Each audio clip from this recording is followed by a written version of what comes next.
Good afternoon. We're going to be covering a lot of different topics today. We got some Steelers to talk about, some frustration that they're expressing right now over there on the south side.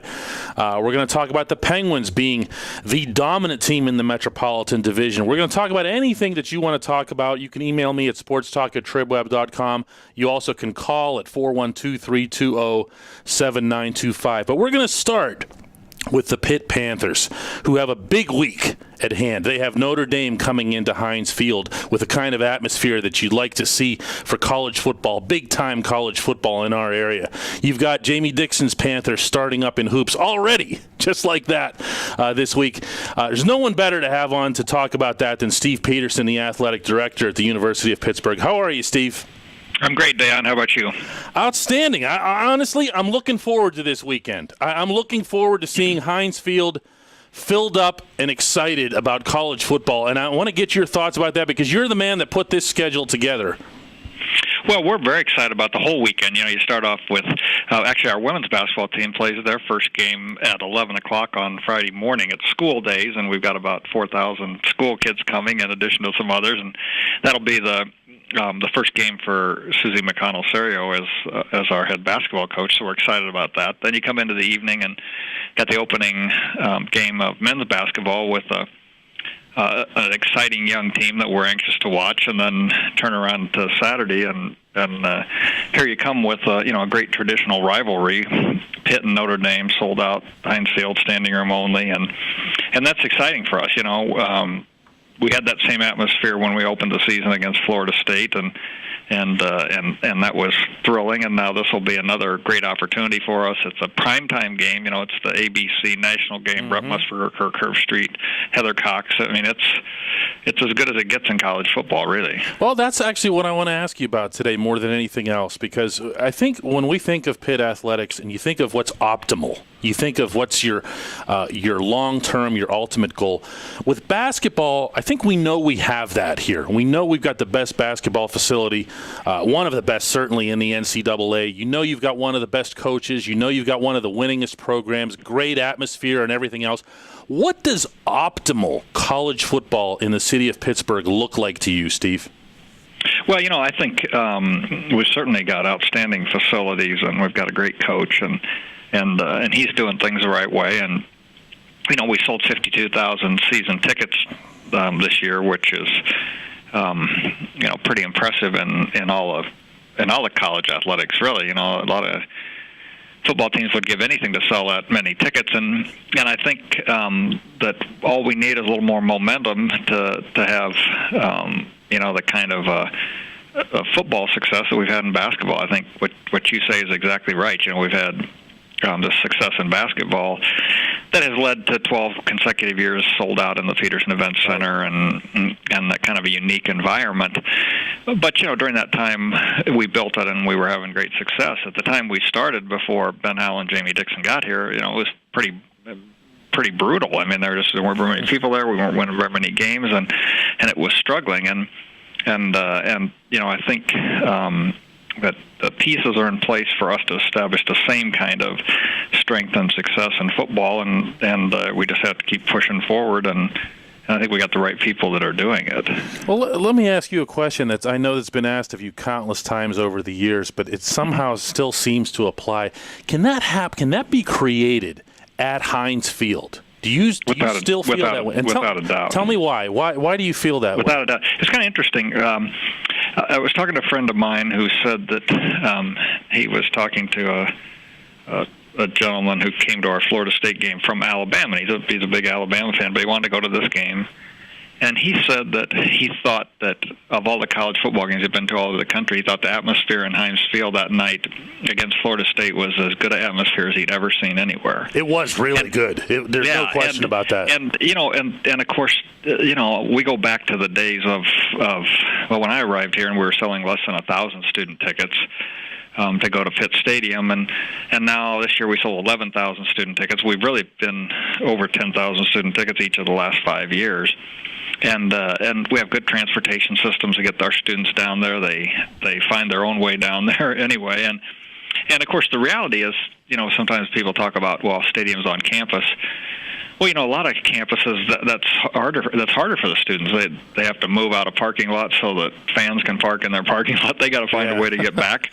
Only a percentage of your students actually live on campus, which means they don't have any place to come back to. So some of that's a little overblown. A lot of the places that we go, the stadiums are further off campus than ours is. We just happen to be right in the heart of this great downtown in a great stadium. And I just think the opportunities for us are limitless. It's funny. I'm preaching to the choir here. Steve Pederson, the AD at Pitt, is my guest when I tell you something like this. But I had a guy a couple of weeks ago sending me drawings of what a Pitt stadium would look like in Panther Hollow. I was like, are you kidding me? You're going to stick a stadium in Panther Hollow? I'm sure you hear from somebody told me they got it worked out. You could park 500 cars there. I said, that worked good. Oh, yeah, 500 cars sounds about right. And all the rest of them you can just park in all those other garages that are empty all over Oakland at the hospitals and not used. Well, they said, they'll find land somewhere. It's like anything else, and I think this is it's kind of funny because people will talk about parking. Every stadium parking is exactly the same. We've played all over the country, and there's just nobody with kind of wide open fields around their stadium. Maybe with the exception of Penn State, they do have kind of unique parking set up there and so forth. But that's a rarity. When I was at Ohio State, there just weren't very many parking spaces within a mile or two of the stadium. There were little lots here and there, but majority of people came from pretty good distances to get parked, and that's pretty typical. So I think what consistent success makes a lot of those problems not seem very big. Steve, you mentioned Penn State. Obviously, you were successful in working at the athletics department up there and getting a couple of football games on the schedule in the future. What about West Virginia? That's another one that I hear from my readers all the time, and that's not just football, and it's not even just basketball. It's in all sports. They want to hate West Virginia. It's almost healthy for Pitt athletics to have somebody to hate. And I understand they're not in the same conference, but can you still find a way to make something happen there with Oliver Luck? Well, I don't know at this point yet. What it was important to us to get the Penn State series renewed, even though if it's not going to be every year on a more consistent basis. So we've got the 4 games in a row. Here. We're playing them this year in basketball and the ACC Big Ten Challenge. We're starting to play them in some other sports. We've always wrestled against them, for instance. Right. And so I think, that we want the Penn State thing to keep growing because that's really important to us. And then in West Virginia, we have played in some other sports. And how much we end up playing, I don't know. It's probably going to be, I've said for some time, we were kind of going into the ACC. They were going to the Big 12. We were kind of trying to sort this out. And Oliver and I are friends, and we'll keep talking about things. And if there's a way to engineer it in a fashion that works best for both of us, then we'll try to do that. But we've kind of prioritized getting our feet on the ground in the ACC. Well, that leads to my next question, because you and I have talked a lot about the ACC, about Pitt's place in it, but more than anything else about the ACC's place in the national picture. We talked about the musical chairs, the 5th conference out of 4, and everything else. How do you feel now, Steve, as athletic director, but also as a member of the ACC, that the ACC fits in, particularly with the college football picture right now? Well, it's interesting, and in fact, I was talking to the commissioner the other day, and I said, it's funny. I said, all you have to do is wait a couple days in this business and things change, and all of a sudden I'm reading national headlines that say, is the ACC ready to challenge the SEC for football supremacy, and I think, seeing the Florida State and the Clemson, I was going to say one freshman quarterback, the way they're playing, all of a sudden the landscape looks different, And we thought we were playing a pretty good team. We played Florida State here. Maybe we didn't know how good a team at the time, and now they're in the national championship picture. And so oftentimes, it's like all things. As a league, you're measured by your best teams, and that's just the reality of it in football, basketball, whatever. And we got some really good teams right now.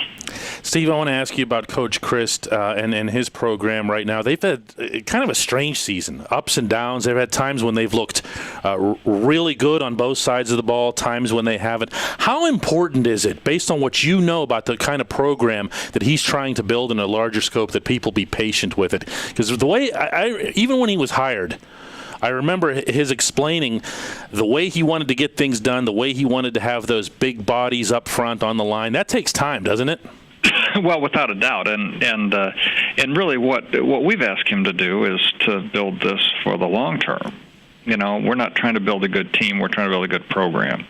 And even when you talk about the kinds of things that you do offensively and so forth, I mean, if you look at the offensive line, we're starting a lot of young guys who just haven't played, and Dorian Johnson started on Saturday. He's going to be a phenomenal player here, but he was playing high school football a year ago, and that's a pretty big jump for somebody to play against one of the best defensive linemen in the country. Which against explains Georgia Tech. why You're playing high school football a year ago, and so Coach Christ has the right plan, and he's building it the right way, and we've had some people depart the program, which has left us a little, weaker in some areas. But the people that he's bringing into the program are first class, top notch, really fine players, and we need to put another recruiting class together and keep this thing going, and we're going to be fine. Just keep that Clareton pipeline coming. I'll tell you what, that's pretty amazing, It really is. Certainly the players there and the coach there, I mean, it's a pretty amazing story. Steve, the last question I have for you today is about basketball, just about your expectations for the program. I know it had to be a loss for Jamie and for everybody, for Steven Adams to go into the NBA, but at the same time, I know that Talib Zana's had a great summer, that he could be a guy that can make things happen under the hoop. How excited are you about this coming season? Well, I'm very excited about it. I think when I look at our team, I think we have a great deal of depth. We're a big team all the way around, and it was kind of funny. One day I went downstairs and the guys were all stretching in the hallway outside the weight room, and I called Jamie and I said, this is a big team. Yeah. I mean, I said, where everybody is just big. And so I think we're going to have great physical presence. It's going to be interesting to be playing in a league where we haven't played people before. Most of the teams in the ACC have just not been teams that we have historically played, venues where we've played. It's going to be a really interesting year for us. But I'm excited about the year because I think the upside for this team is huge.